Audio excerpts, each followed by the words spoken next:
Welcome to the video version of Visibility at Your Library. Here's one more example of how libraries are changing in dynamic places.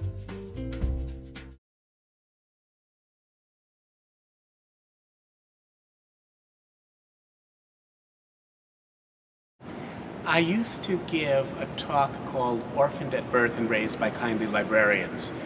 And that was meant to be a joke, but the older I got, the more I realized there was some truth to it.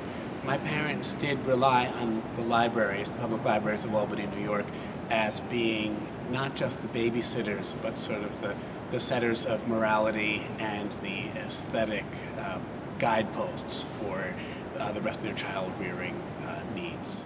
Because my parents were very strict, going to the library was the only liberty that they felt they could actually indulge in.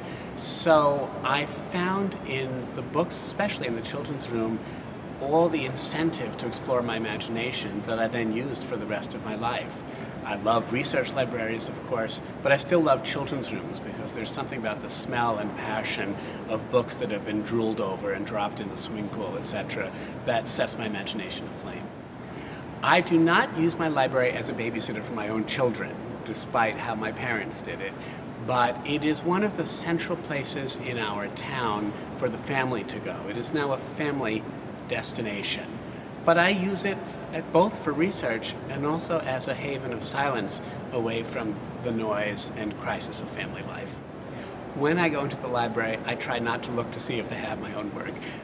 They usually do, I have to say, but I close my eyes and count to 10 if I have to walk past the M's in the fiction. I had a tender spot for the children's librarians in the Pine Hills Public Library in Albany, New York.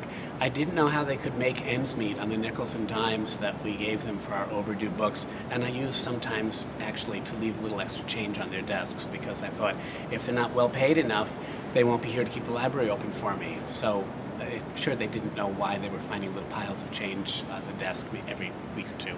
You still do that? I do.